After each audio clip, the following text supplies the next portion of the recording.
اس مجلس عثمانی کا آخری پروگرام، اس میں پیر جی برہان الدین احمد عثمانی جو ہیں وہ بیان رکھیں گے اللہ رب العالمین رسول اللہ صلی اللہ علیہ وسلم کی سنتوں کے حوالے سے۔ میں گزارش کروں گا پیر زادہ برہان الدین احمد عثمانی سے کہ وہ اپنی گفتگو کا آغاز کریں۔ بسم اللہ الرحمن الرحیم۔ الحمدللہ رب العالمین والصلاة والسلام علی اشرف الانبیاء والمرسلین حبیبنا و حبیب رب العالمین محمد وعلی آلہ وصحبہ اجمعین۔ اللہم صل علی محمد وعلی آل محمد کما تحب و ترضى۔ اما بعد، محبین محترم، آج میں آپ کے سامنے چند گزارشات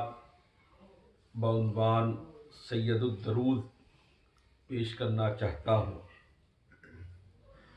یہ جو ہمارے سلسلے کا سید الدرود ہے،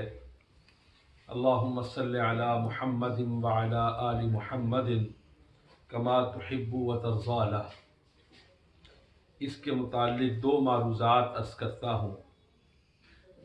پہلی بات یہ ہے کہ یہ جو درود ہے، یہ درود حضرت ابو بکر صدیق رضی اللہ تعالی عنہ سے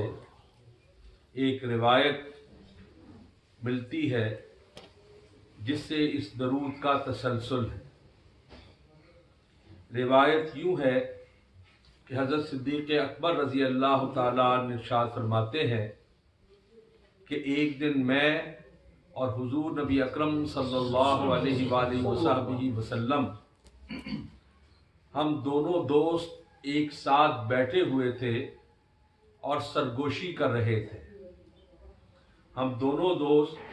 ایک ساتھ بیٹھے ہوئے تھے اور سرگوشی کر رہے تھے۔ اتنے میں حضور نبی اکرم صلی اللہ علیہ وسلم نے اپنے وجہ کریم کو اٹھایا اور دور دیکھنا شروع کیا۔ سبحان اللہ۔ آپ صلی اللہ علیہ وسلم دور دیکھتے چلے گئے۔ میں نے دیکھا کہ دور سے ایک اعرابی یعنی بدو صحابی، دیہاتی صحابی تشریف لا رہے ہیں۔ حضور نبی اکرم صلی اللہ علیہ وسلم ان کو دیکھتے رہے اور لبوں پر قدرے مسکراہٹ آتی گئی۔ سبحان اللہ۔ جو وہ نزدیک آئے، وجہ کریم کے اوپر تبسم رونق افروز ہوتا رہا۔ جب وہ بالکل نزدیک آ گئے تو رسول اللہ صلی اللہ علیہ وسلم نے اپنے ہاتھ سے تھوڑا مجھے پرے کیا اور خود تھوڑا سا اڑس کر ارے کو ہوئے، گویا میرے اور اپنے مابین ایک جگہ بنا لی، ایک خلا بنا لیا۔ اور جب وہ صاحب تشریف لائے تو حضور نبی اکرم صلی اللہ علیہ وسلم نے نہ صرف یہ کہ ان سے مصافحہ کیا، ان سے معانقہ بھی فرمایا، سبحان اللہ۔ اور ان کی پیشانی پر بوسہ بھی دیا، سبحان اللہ۔ اور پھر ان کو بازو سے پکڑ کر جو جگہ میرے اور اپنے مابین درمیان میں بنائی تھی وہاں بیٹھ گئے اور ان کے ساتھ محو گفتگو ہو گئے، اور ایسے محو گفتگو ہوئے کہ جیسے میں وہاں پر موجود ہی نہیں ہوں، اللہ اکبر، اللہ اکبر۔ اور ان کے ساتھ گفتگو کرتے رہے۔ کچھ دیر تک وہ صحابی بیٹھے اور پھر وہ روانہ ہو گئے۔ جب وہ روانہ ہونے لگے تو اسی طرح سے پورے اکرام اور محبت سے رحمت للعالمین صلی اللہ علیہ وسلم نے ان کو رخصت کیا اور دور تک ان کو جاتا دیکھتے رہے۔ جب وہ نظر آنا بند ہو گئے تو آپ صلی اللہ علیہ وسلم تشریف فرما ہوئے۔ آپ کے رونق افروز ہونے کے بعد میں نے گزارش عرض کی کہ یا رسول اللہ صلی اللہ علیہ وسلم، کیا یہ جبرائیل تھے؟ علیہ السلام۔ کیونکہ جبرائیل سلام اللہ علیہ مختلف روپوں کے اندر نبی اکرم صلی اللہ علیہ وسلم کے پاس تشریف لایا کرتے تھے۔ کبھی انسانی روپ میں بھی آ جایا کرتے تھے اللہ اکبر اور کبھی ایسے بھی آتے تھے کہ ان کے آنے کی سوائے رسول اللہ کے کسی کو خبر بھی نہ ہوتی تھی۔ اللہ اکبر ابو بکر صدیق رضی اللہ تعالیٰ عنہ فرماتے ہیں کہ میں نے درخواست پیش کی، سوال کیا کہ یا رسول اللہ صلی اللہ علیہ وسلم کیا یہ جبرائیل امین تھے؟ تو آپ صلی اللہ علیہ وسلم نے ارشاد فرمایا کہ ابو بکر نہیں، یہ جبرائیل نہیں تھے، ان سے پہلے جبرائیل آئے تھے، اللہ اکبر ان سے پہلے جبرائیل آئے تھے اور جبرائیل نے کہا کہ یا رسول اللہ، اللہ سبحانہ و تعالی آپ کو سلام کہلواتے ہیں، سبحان اللہ اللہ سبحانہ و تعالی آپ کو سلام کہتے ہیں، اور اللہ فرما رہے ہیں کہ ابھی سامنے سے ایک شخص آئے گا، وہ آپ پر جس طرح سے درود و سلام پڑھتا ہے، جس طرح سے وہ آپ پر ہدیہ درود بھیجتا ہے، یا رسول اللہ، اللہ فرماتے ہیں اس کا یہ درود پڑھنا مجھے بہت پسند ہے۔ سبحان اللہ سبحان اللہ تو ابو بکر وہ صاحب آئے اور میں نے پھر ان سے پوچھا کہ بھائی ذرا بتاؤ تم مجھ پر کس طرح سے درود پڑھتے ہو؟ سبحان اللہ تو پھر انہوں نے بتایا کہ یا رسول اللہ صلی اللہ علیہ وسلم، میں آپ پر اس طرح درود پڑھتا ہوں، اللہم صلی علی محمد کما تحب و ترضی، کما تحب و ترضی۔ تو اس طرح سے یہ وہ درود ہے جو اللہ اور اس کے محبوب حضرت محمد مصطفیٰ صلی اللہ علیہ وسلم کو نہایت محبوب ہے، اس لیے ہم بھی اس درود کو سید الدرود کے عنوان پڑھتے ہیں۔ دوسری گزارش یہ ہے کہ ایک سوال اکثر لوگ مجھ سے پوچھتے ہیں، یہ آج کی ساری گفتگو مختلف سوالات کے نتیجے کے اندر ہی ہے کہ حدیث کے الفاظ تو اللہم صلی علی محمد کما تحب و ترضی کے ہیں، اس میں آپ نے والا آل محمد کا اضافہ کیوں کیا ہے؟ یہ تو اضافت ہے۔ تو میں اس میں گزارش عرض یہ کرنا چاہتا ہوں کہ اضافت ممنوع قرآن کے اندر ہے، بلکہ حرام ہے۔ اضافت ممنوع قرآن کی آیات بینات پر ہے، بلکہ حرام ہے۔ درود حضور نبی اکرم صلی اللہ علیہ وسلم کی شان اطہر کے اندر ایک دعا ہے، اور دعا میں جس قدر چاہے اضافت کی جا سکتی ہے۔ بے شک اول اس میں ہم نے اضافت اس وجہ سے کی ہے۔ دویم، والا آل محمد کی اضافت کیوں کی ہے کہ میرے آقا کریم علیہ السلام کے بے شمار اقوال مطہرات ہمیں ایسے ملتے ہیں کہ جس میں آقا کریم علیہ السلام اپنے اہل بیت، اپنے آل کی عظمت کا تذکرہ فرماتے ہیں۔ بے شک اور جو سب سے مضبوط اور بڑی چیز ہے مجھ جیسے عاصی اور خاکسار کے لیے، میرے آقا کریم علیہ السلام نے یہ بات ارشاد فرمائی کہ میں اس وقت تک کوثر سے نہیں اٹھوں گا، میں اس وقت تک حوض کوثر سے نہیں اٹھوں گا جب تک اپنی آل سے محبت کرنے والے آخری شخص کو بھی جام کوثر عطا نہ کر۔ سبحان اللہ سبحان اللہ سبحان اللہ۔ اور اسی ضمن کے اندر ایک بات اہل بیت اطہار رضوان اللہ تعالی علیہ مجمعین اور آل رسول صلی اللہ علیہ وسلم کی محبت کے حوالے سے، یہ ہم مجلس عثمانی، یہ ہماری عثمانی فاؤنڈیشن، یہ ہمارا عثمانی نظام، یہ سب کچھ ہمارے شیخ صوفی بصفا حضرت پیر جی معراج الدین احمد عثمانی چشتی نظامی صابری رحمت اللہ علیہ کا فیض ہے کہ جس کو ہم چلا رہے ہیں، اور اس میں تربیت، تزکیہ، تعلیم اور خدمت کے عنوانات ہم نے کھول رکھے ہیں۔ میں آج آپ کو ایک اور بات عرض کرتا ہوں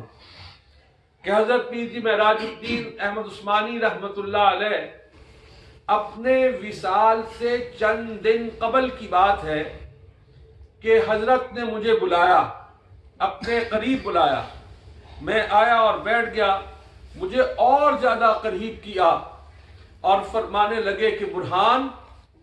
حضرت شیخ احمد سرہندی رحمت اللہ علیہ، جن کو ہم حضرت مجدد الف ثانی رحمت اللہ علیہ کے نام نامی سے یاد رکھتے ہیں، شیخ احمد سرہندی رحمت اللہ علیہ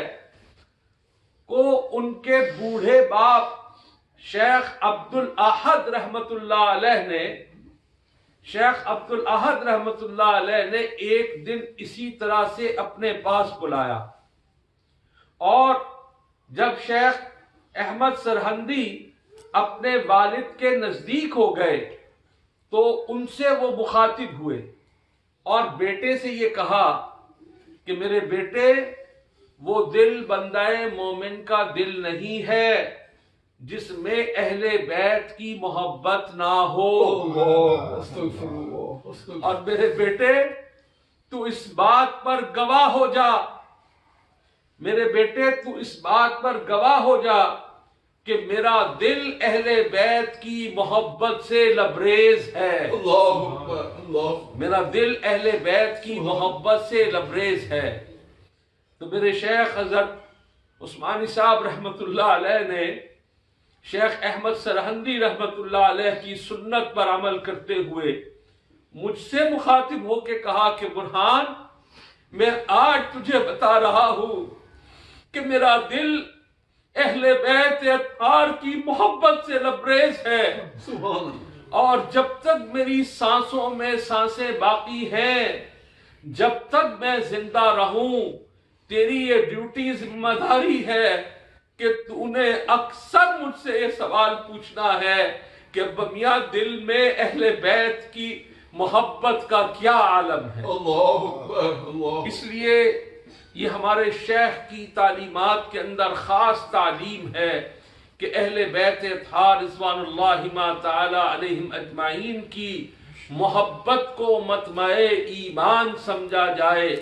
اور قلب کو اس سے لبریز رکھا جائے۔ آخری گزارش اس درود پاک کے متعلق عرض کرتا ہوں۔ اللہ فرماتے ہیں یا ایھا الذین آمنوا صلو علیہ وسلموا تسلیما، اے ایمان والو محمد صلی اللہ علیہ وسلم پر درود و سلام بھیجو۔ اے ایمان والو محمد صلی اللہ علیہ وسلم پر درود و سلام بھیجو۔ تو جب میں نے یہ درود پڑھا اللہم صلی علی محمد وعلی آل محمد کما تحب و ترضی، تو میرے دل نے اس بات کو تسلیم کیا کہ اللہ فرما رہے ہیں کہ اے ایمان والو محمد صلی اللہ علیہ وسلم پر درود بھیجو، تو پھر محمد صلی اللہ علیہ وسلم پر وہ درود بھیجا جائے جس کی پسندیدگی کا اظہار اللہ سبحانہ و تعالی خود فرما رہے ہیں، اور جن پر درود بھیجا جا رہا ہے یعنی محمد صلی اللہ علیہ وسلم، وہ بھی اس کی پسندیدگی کا اظہار فرما رہے ہیں، تو اس میں اس مقدار پر بھیجا جائے اللہم صلی علی محمد وعلی آل محمد کما تحب، کہ اے اللہ محمد صلی اللہ علیہ وسلم اور محمد صلی اللہ علیہ وسلم کی آل پر اتنا درود کما تحب، جتنا آپ کو پسند ہے، وہ ترغالا، اور جتنا آپ چاہیں، سبحان اللہ، یعنی جتنا آپ کو پسند ہے اور جتنا آپ چاہیں اتنا درود و سلام ہمارے آقا حضرت محمد مصطفیٰ صلی اللہ علیہ وسلم پر۔ تو محبین محترم، یہ درود اس کو کثرت سے پڑھا کیجئے، اور درود کے متعلق پوچھا گیا حضرت شیخ سے کہ حضرت کم از کم درود کتنا پڑھنا چاہیے، تو فرمایا کہ کم از کم 3 تسبیحات پڑھنی چاہیے، کم از کم 3 تسبیحات پڑھنی چاہیے درود پاک کی۔ اور میں ایک درخواست آپ سے کرتا ہوں، اور وہ محبین جو سلوک کے اسباق لینے کے لیے آتے ہیں ان کو بھی میں بالعموم یہ گزارش کرتا ہوں کہ دن میں کم از کم ایک مرتبہ ایسی مجلس تنہائی کی ضرور بنایا کریں کہ جس میں اس درود پاک کو پوری توجہ اور انہماک سے نبی علیہ السلام کے روضہ مبارکہ کی جالیوں کو، مواجہ شریف کو بالکل تصور میں سامنے لا کر قلب کی انتہائی کیفیت کے ساتھ کم از کم 13 مرتبہ حضور نبی اکرم صلی اللہ علیہ وسلم کی خدمت اقدس طیب طاہر میں یہ نذرانے پیش کیا جائیں۔ اللہ سبحانہ و تعالی اس درود پاک کی